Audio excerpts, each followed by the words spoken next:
सालों बाद दिल्ली सरकार की बैठक आज केंद्र के साथ हुई है, यानी कि केंद्रीय गृह मंत्रालय में केंद्रीय गृह मंत्री अमित शाह के साथ दिल्ली की नई मुख्यमंत्री रेखा गुप्ता और तमाम स्टेक होल्डर के साथ हुई है। और जो मीटिंग के बाद रेखा गुप्ता ने जो प्रेस को ब्रीफ किया, उन्होंने बताया कि छोटे छोटे जो मुद्दे हैं दिल्ली के, जैसे कि ट्रैफिक की व्यवस्था, जल भराव की व्यवस्था, महिला सुरक्षा की व्यवस्था, इन तमाम चीज़ों पे बहुत ही विस्तार से, बहुत अच्छे से बातचीत हुई है। गृह मंत्री ने उनकी बातों को सुना है और इंस्ट्रक्शन भी दिए हैं कि जो आम आदमी से जुड़े हुए जो मुद्दे हैं उसको पूरी तरीके से दुरुस्त किया जाए। आज इस बैठक में दिल्ली पुलिस के कमिश्नर और उनके तमाम आला अधिकारी मौजूद थे।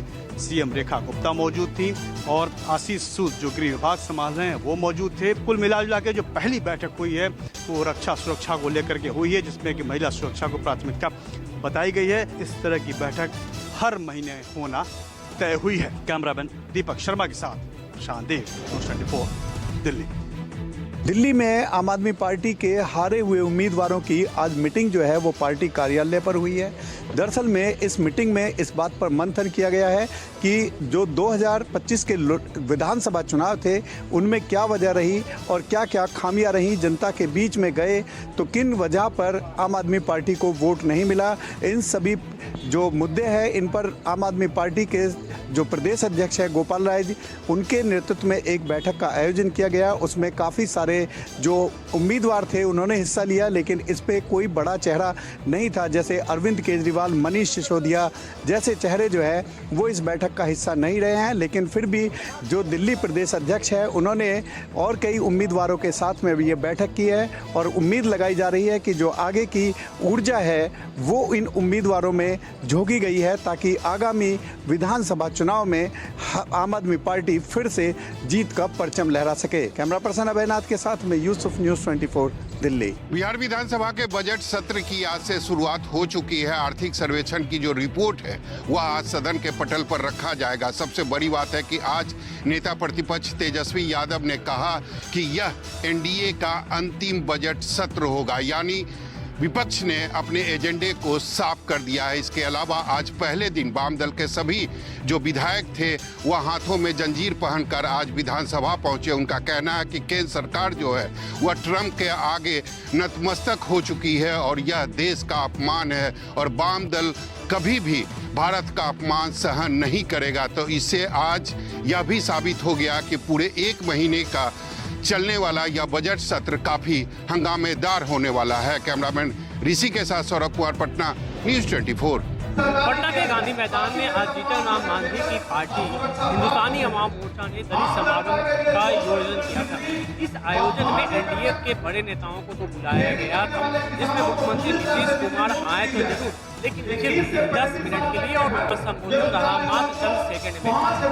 हालांकि आयोजन करताओं की तरफ से कहा गया कि विधानसभा सत्र होने के चलते मुख्यमंत्री को जल्दबाजी थी, इसलिए वो चले गए।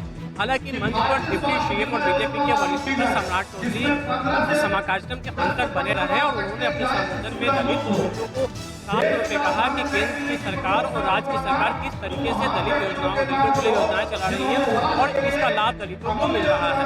वहीं दूसरी तरफ बिहार सरकार में मंत्री और हिंदुस्तानी अवाम मोर्चा का राष्ट्रीय अध्यक्ष संतोष सुमन भी कार्यक्रम को संबोधित किया। हालांकि इस पूरे कार्यक्रम में न तो चिराग पासवान आए और न ही उपेंद्र कुशवाहा इस कार्यक्रम में पहुंचे। हालांकि आयोजकों की तरफ से कहा गया था कि चिराग पासवान को भी आमंत्रित किया गया है और साथ ही उपेंद्र कुशवाहा की रालोसपा को भी आमंत्रित किया गया, लेकिन दोनों की पार्टी से कोई नेता यहाँ उपस्थित नहीं।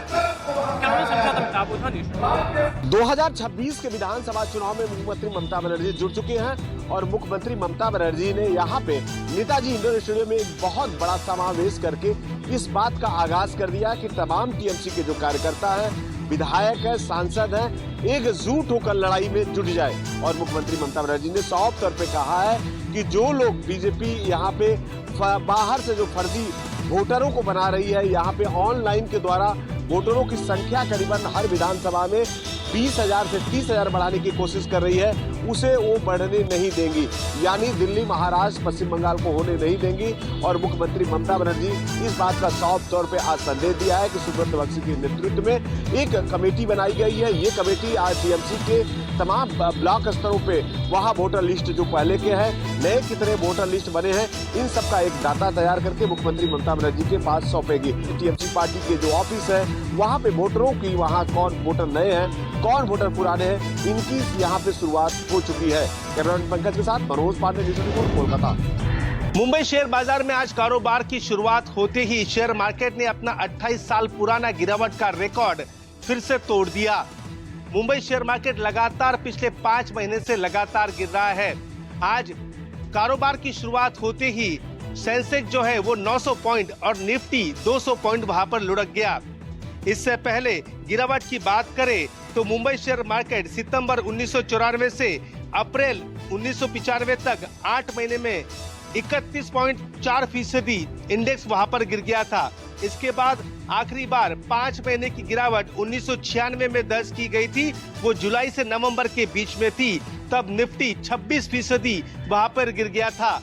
अब तक बात करें तो पिछले 5 महीनों में इंडेक्स जो है वो 14% से भी ज्यादा परसेंट वहां पर गिर चुका है। मार्च महीने भी मार्केट सुधरने का कोई आसार वहां पर नजर नहीं आ रहा, जिससे निवेशक और दूसरे लोग भी काफी चिंता में हैं। कैमरामैन विनोद सिंह के साथ विनोद जगदाले, न्यूज़ 24 मुंबई।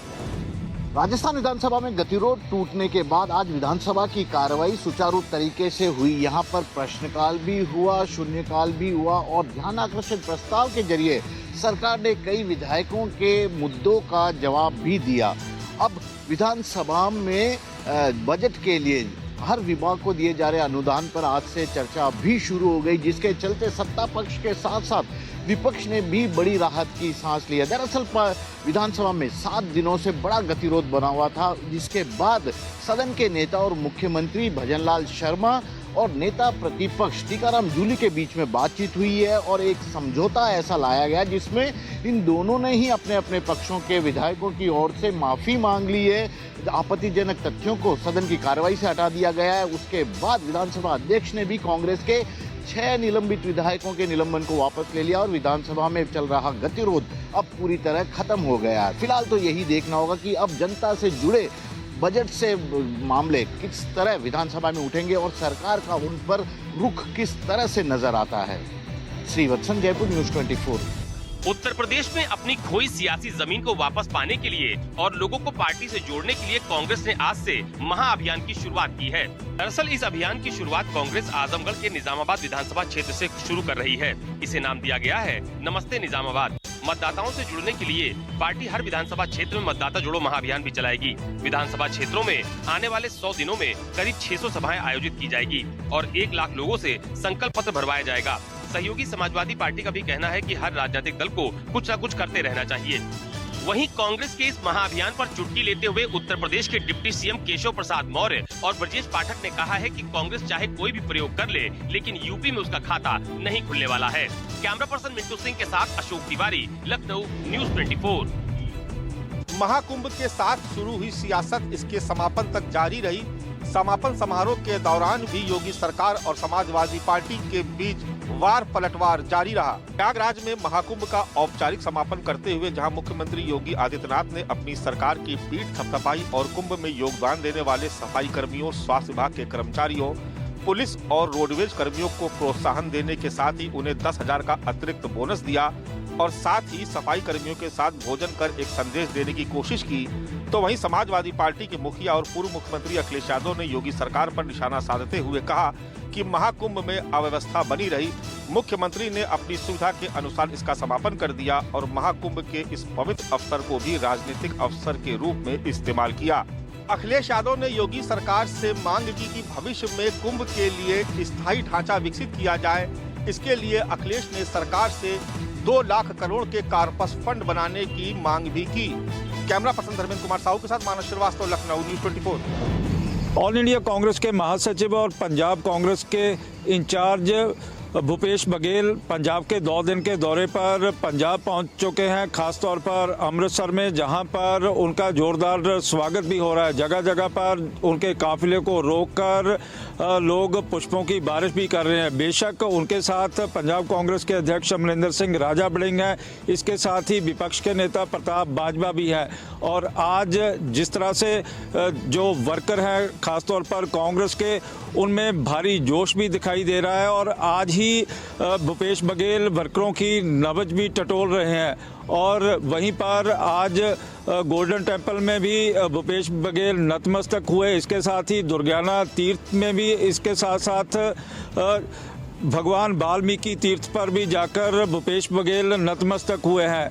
और ये उनका पहले दिन का दौरा था और कल वो चंडीगढ़ पहुंचेंगे, जहां पर पंजाब कांग्रेस के कार्यालय में एक लंबी चौड़ी बैठक की जाएगी, जिसमें वो कांग्रेस को एकता का पाठ भी पढ़ाएंगे। इसके साथ साथ वर्करों की नब्ज भी टटोलने का यत्न किया जाएगा कि मिशन 2027 को सफल बनाने के लिए आने वाले समय में कांग्रेस ने कौन सी रणनीति अपनानी है। कैमरामैन गंभीर सिंह राणा के साथ विशाल इंग्लिश, न्यूज़ 24 चंडीगढ़।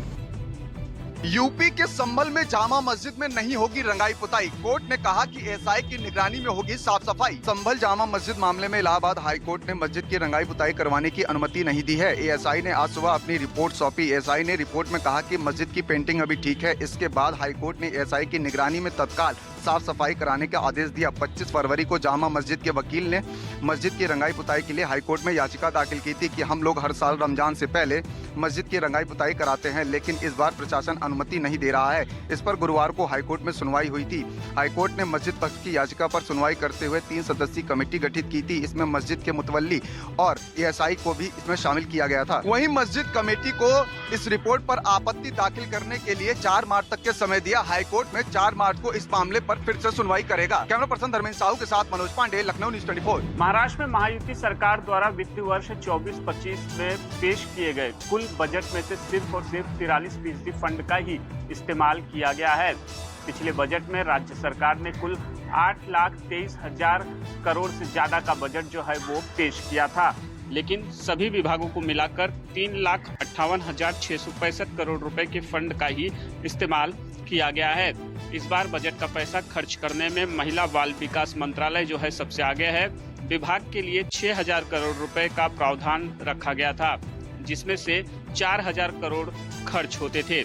लेकिन चुनाव से पहले मुख्यमंत्री लाडली बहन योजना की शुरुआत की गई, जिसके बाद महिला बाल विकास मंत्रालय के बजट में बढ़ोतरी की गई है। इस बार महिला बाल विकास मंत्रालय ने 34,000 करोड़ रुपए से ज्यादा का फंड का इस्तेमाल कर बजट का सबसे ज्यादा फंड इस्तेमाल करने वाला विभाग जो है वो बना है। कैमरामैन विनोद सिंह के साथ राहुल पांडे, न्यूज़ 24 मुंबई। पुणे के